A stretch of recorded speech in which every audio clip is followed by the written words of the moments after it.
Greetings and welcome. This is the New Thought Media Network. I'm Ken Ludwig. You are watching the Vibrant Living Hour. Hope this day finds you safe, healthy, and happy, and that you are living your best life, doing whatever it is you're doing, wherever you're doing it. That you're just enjoying yourself, that you're having fun, that you are seeing an abundance of joy, love, and enthusiasm all around you, everywhere. Just the good life, if that's what it is. So, I always like to reflect on the old Chinese saying, may you live in interesting times. And I've always maintained that it is either, depending on your perspective in the moment, it's either a blessing or a curse. And we certainly are living in interesting times. And I think it's incumbent upon each and every one of us that we really need to maybe focus a little more, to zero in on what it is we want to be in the world. What it is we want to accomplish. I think I've said before that I've wrestled with the idea of purpose my whole life.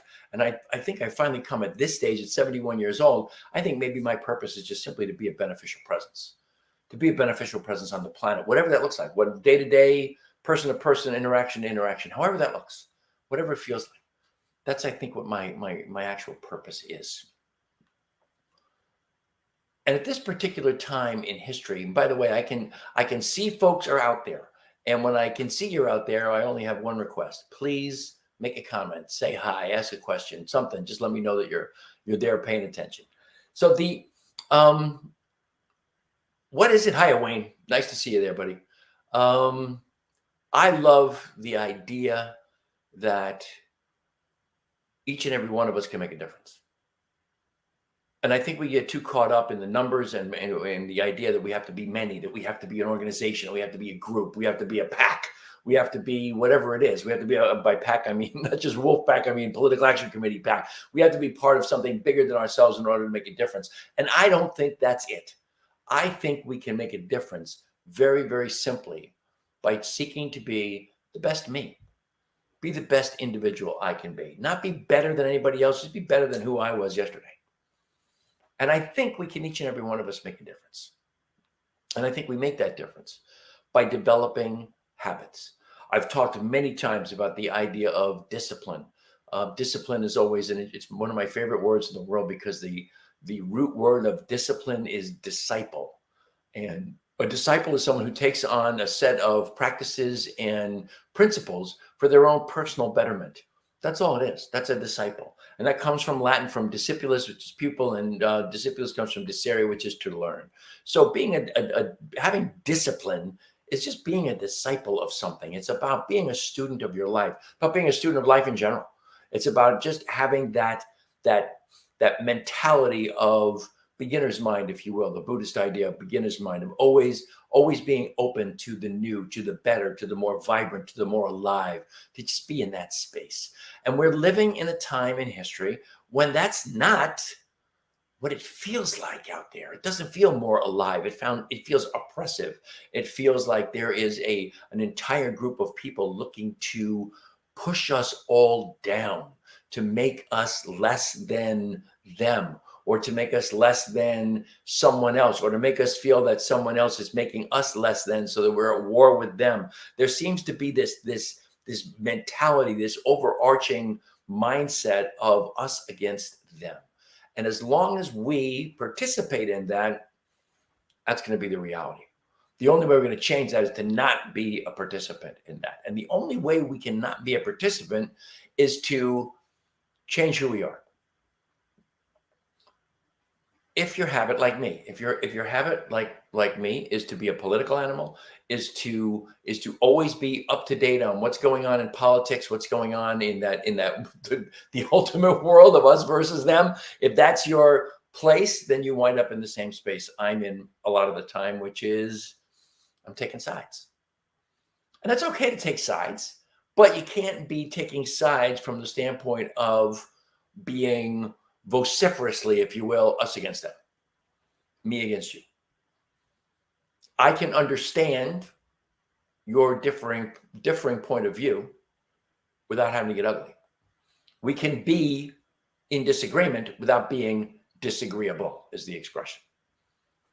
And I think that's about developing habits of resilience, habits of vibrancy, habits of making sure that what someone else does doesn't diminish me, doesn't take away from who I am or who I'm trying to be or what I'm trying to accomplish in the world. Whatever it is they want to do, good. I love the idea of when somebody does something insanely stupid, cut you off in traffic, whatever it is, just to look at it from the standpoint of, I'm glad they're having a good time. And skip the judgment. Skip the labeling. I'm really good at the labeling, especially, when we bring up the traffic situation. I'm great at labeling those people. And I work hard at not labeling them, but I've been driving for over 50 years and those habits are my habits. And so in order to be different, I have to create a new set of habits and I have to correct myself every time. And trust me when I tell you, correcting myself is not about, oh, you jerk, you idiot, you said you weren't going to do that anymore. You're trying not to label people. You're not looking to call them an effing idiot or whatever it is I'm calling them. And you just screwed this up. That's not the answer. The answer is what I call catch and correct. Catch yourself. Make sure that you understand this is not who I said I was going to be or I'm trying to be. And correct yourself. And correct yourself from the standpoint of I will just do better next time. That's a great one. Wayne here in the comments just said, may the wellspring of life bless you always. That's, do a blessing. Bless them on their way. Or just say, I'm glad they're having a good time. What works. But it's the idea of developing habits that are more life affirming, that are more positive, that are more beneficial, that I think is important to us all. I mentioned the last week that my friend Larry Whithelm sent me this great book, The Daily Stoic, Meditations on Wisdom, Perseverance, and the Art of Living. And there's commentary in here by a couple of authors, Ryan Holiday, who wrote the bestseller, The Obstacle is the Way, and Stephen Hanselman. And they do commentary underneath quotations from one of the Stoics. And this was this morning's reading, August 11th. The title of it is No Time for Theories, Just Results. And this is the quote at the top. When the problem arose for us, whether habit or theory was better for getting virtue, if by theory is meant what teaches us correct conduct, and by habit we mean being accustomed to act according to this theory, Musonius thought habit to be more effective. That's from the writing of Musonius Rufus, his lectures. In other words, we have all these, these theories of how to behave, and then we have the habits of behavior. Which is more effective? Of course, habit is more effective to get there. You may have the theory to start with, but it is the habit that gets you there. And so then the fellows right underneath here, a quote from Hamlet: there are more things in heaven and earth, Horatio, than are dreamt of in your philosophy. There is no time to chop logic over whether our theories are correct. We're dealing with the real world here. What matters is how you're going to deal with this situation right in front of you and whether you're going to be able to move past it and on to the next one. That's not saying that anything goes, but we can't forget that although theories are clean and simple, situations really are. So we can have all kinds of theories about how we're going to act, about how we're going to respond to a certain situation. But the theory doesn't mean a darn thing unless we put it into action. And if we put it into action repeatedly, it becomes a habit. And if it becomes a habit, then it becomes who we are. Joe Dispenza would tell you that is your new personality. That is expressing a new personality by changing the habits and becoming someone different. It made me think about the old quote from Aristotle, or what is attributed to Aristotle, that we are what we repeatedly do. Therefore, excellence is not an act, it's a habit. And actually, that's a quote from a writer by the name of Will Durant. I'm not familiar with Will Durant, but that is his interpretation of what Aristotle actually said, which is virtues are formed in men by his, I'm sorry, that's not incorrect. Virtues are formed in man by his doing the actions. And that's where Will Durant came, interpreted it as we are what we repeatedly do. Therefore, excellence is not an act, but a habit. Epictetus would later say that capability is confirmed and grows in its corresponding actions, walking by walking and running by running. Therefore, if you want to do something, make a habit of it. So if you want to be happy, if we want to be successful, if we want to be great, if we want to develop the capability we have to develop the day-to-day habits that will allow us to do so.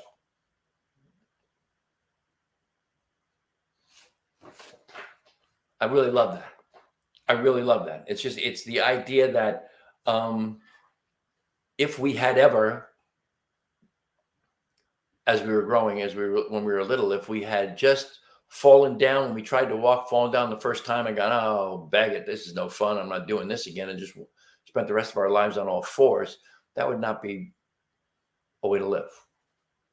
If the first time we tried to run, we weren't as fast as the kid next door, and we decided, well, that's the last time I'm running, well, then you're not going to get any better at running either. It's all about what we decide we want to do and then doing it. You know, and that's and understand, you know, making the decision first and foremost. Decision, another one of my favorite words. This to decide is from the Latin decidere, and the meaning of decidere literally is to cut off from, meaning that when you make a decision, you have eliminated all of the possibilities. This is what I decide. This is what I shall do. This is how I shall perform. This is my decision. I cut myself off from all other possibilities. Now, in a perfect world, and of course, that's not where we live, but in a perfect world, that would translate into everybody doing things that are beneficial for all. We would all just practice. We would make the decision, I'm doing nothing but things that are beneficial to the whole. And we would make that decision, and that's how we would perform. But that's not how it works, is it? We're human beings, and we are flawed human beings. We are flawed in every sense of the word. We are flawed. But we are given by that overarching creative intelligence, this thing we call free will. And from that free will, we get to decide what it is we wish to do. Well, you know, that's a whole nother workshop there, isn't it? I mean, we've got some factions of our government that are trying to really violently eliminate our ability to decide what we're going to do with ourselves, with our bodies. Another workshop, like I said. Not everything we decide is a positive. Not everything we decide is good. You know, I mean, I always use myself as the example. I mean, I've been sober for 34 years, but for the 25 years leading up to that event 34 years ago, I was a practicing alcoholic and drug addict. I decided every single day that I was going to drink and do cocaine, basically. I decided that every single day. And I did it for 25 years. And at the end of those 25 years, or near the end of those 25 years, I drank 2 bottles of vodka a day. It's brilliant that I'm alive. I've said many times that, you know, the punchline to drinking 2 bottles of vodka a day is you have no idea how much cocaine you have to snort just so you can keep your eyes open long enough to drink 2 bottles of vodka a day. But again, I'm lucky to be here. I'm lucky to be alive. And I made a decision somewhere in that space 34 years ago where I wasn't going to drink and I wasn't going to do drugs anymore. And that decision I cut off from the decision to drink or to do drugs. Cut myself off from that. How did I get to do all that cocaine and all that vodka? Really simple, man. Practice, practice, practice. And it became a habit. They became a habit. That way of life became my habit. So we don't always make a decision to do life-affirming things, and we don't always make a decision to create habits that are going to benefit us or anybody around us. And trust me, 25 years of drug addiction and alcoholism did not benefit anyone around me either. As much as it damaged me, it didn't do anything positive for anybody else either. And a really cool thing, I think, is it's, you know, here I am 34 years later. And I'm very conscious of the fact that my body is a living testament to the forgiving nature of the human body if you give it an opportunity to change itself, to be healthier. And I gave it the opportunity at the right time. I was 37 and a half years old when I got sober. And my thought has always been that I wonder where the cutoff point was. If I had gone past 38, would my body have said, hey, screw you, we're done? Or 40? Or for somebody else, is their cutoff date 30? I mean, I lost people in my life who never made it to 50. Lost a couple more that never made it to 60. All as a direct result of drugs and alcohol. So you never know when the cutoff point is where you can stop and your body will say, okay, I forgive you, and allow you to get healthy again if that's what you decide you want to do. So creating those new habits is not about the idea that, I'm going to be the greatest sober person ever, and practicing sobriety will make me the perfect sober person. No, practice does not make perfect. Practice, though, does make permanent. This is, sometimes it's amazing.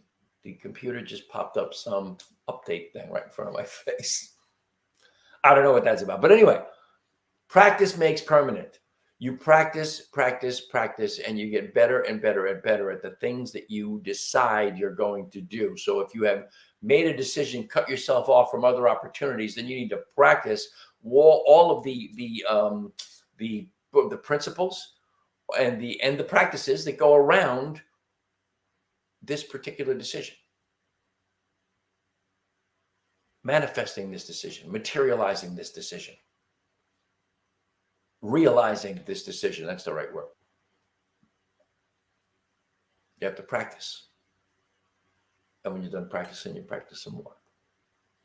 And when we talk about practice, then of course the word practice always leads me to daily spiritual practice, or my favorite, DSP, which is about meditation and prayer work and reading and journaling and gratitude lists, whatever it is that you do, excuse me, in the morning or in the afternoon or the evening, that gets you attached to that inner core, to that spiritual self here at the core of every cell of your being, in the space between every cell of your being.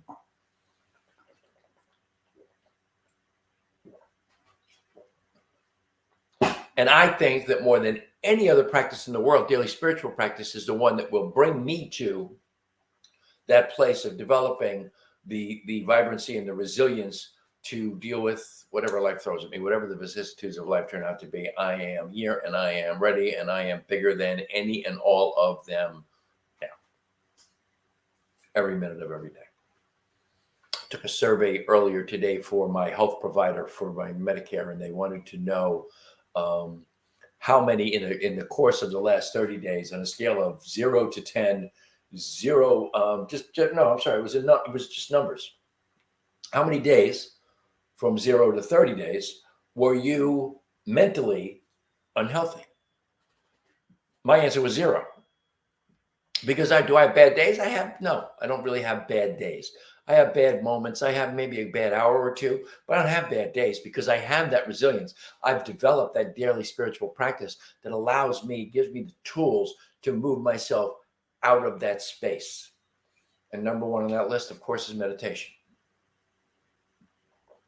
But then it's the prayer work, and it's the reading, and it's great support reading like this.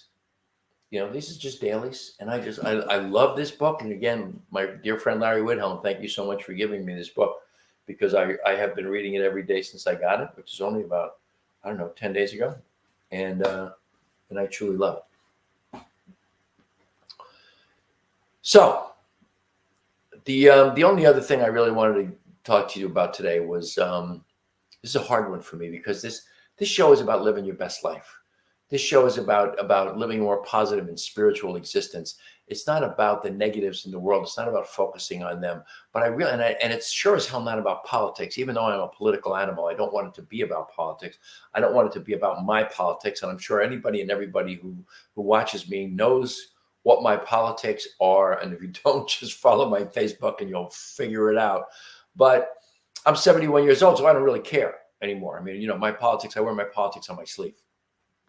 And it's what my politics and my integrity are intertwined. It's who I am. And it's also, my politics is intertwined with my spirituality, with my study and embracing of the science of mind and the idea of the oneness of all life, and that we are all connected and there's no space where I end and you begin. We are all just one. We're all just one. Even with what I consider to be some of the most vile humans on the planet, I am still one with them. And I really need to go to the biblical all the time and hate the sin, not the sinner, because each and every person walking this planet, or who has ever walked this planet, is no more or less loved by the overarching creative intelligence than I am.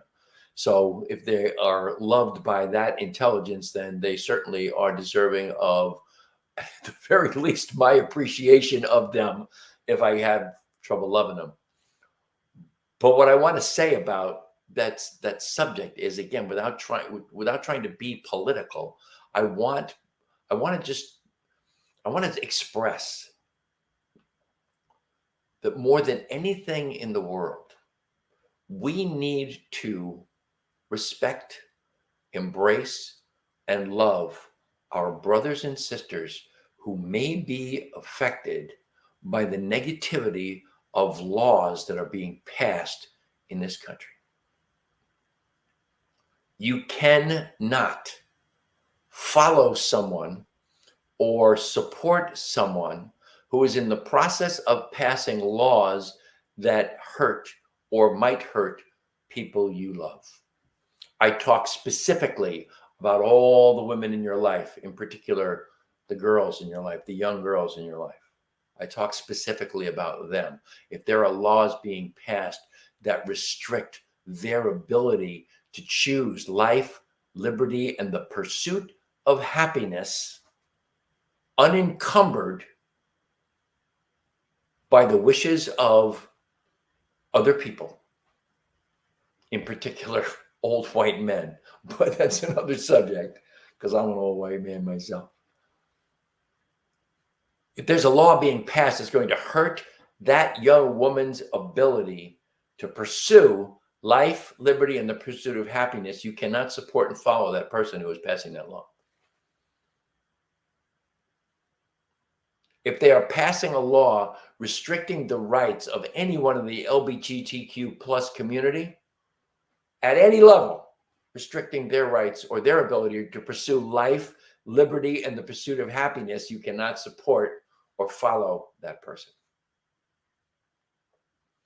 If in any way, shape, or form, any politician is conjuring up legislation that denigrates, demonizes, or victimizes any person from a foreign land, look this up in the Bible, gang, any person from a foreign land, if they are passing laws to negatively affect those people wanting to come to America, you cannot follow or support that person. You cannot, in all good conscience.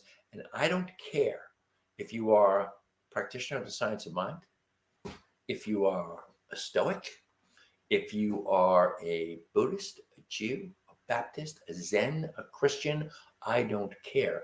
All of your holy books, all of your core beliefs speak to love of our brothers and sisters, and they speak in one way, shape, or form to the oneness of all life. They do not necessarily express it in the way of metaphysics, but they express it as the love of your brothers and sisters.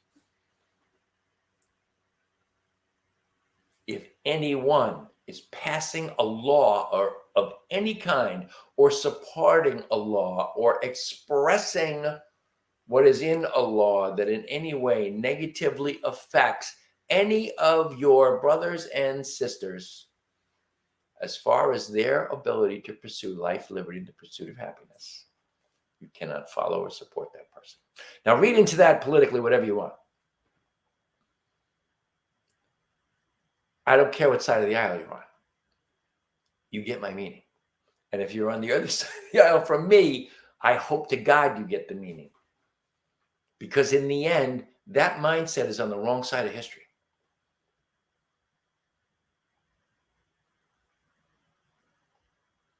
What's the expression? You know, the history has never looked fondly on the book burners. History has never looked fondly upon the oppressors either. And failure to fight against the oppressor is acquiescence to what the oppressor is trying to accomplish. It's pretty big. That's really all I have for you today. That's it for me. I want you to always remember that this is a nonprofit organization. Go to newthoughtmedia.org. That's ntmedia.org, and click on donate. And we are insanely grateful for anything and everything that you would contribute to our cause here. If you like this show, if you like this network, if you like what we're producing here, please send us some support, whatever it looks like. We're thrilled. If you want to find me, you can find me on my Facebook page with my branded Facebook page with my beloved Lisa, Vibrant Aging, which of course goes hand in hand with this show, Vibrant Living. You can find me on an email if you wish at teamrockitnow@gmail.com. And please always remember that this show is brought to you by the greatest CBD and hemp-infused products on the planet, HempWorks. And I can get you the highest quality, the purest, the most potent CBD products anywhere. In particular, the tinctures. I can get you broad spectrum. I can get you full spectrum. Broad spectrum, of course, has 0 THC. Full spectrum has no more than the legal limit of 0.3% or less. 500, 750, and 1500 milligram concentrations in, believe it or not, 7 different flavors. 7. Nobody has 7 flavors. We do. Once again, just to finish off the show here, ntmedia.org. Click on donate. And we're thrilled to get whatever you have, whatever you want to give us. As always, I am immensely grateful for the incredible gift that is your time and your attention. I wish you all the love and all the blessings that the universe has to offer. And until the next time, next Thursday, when I hope you will join me once again, namaste, my friends. Namaste.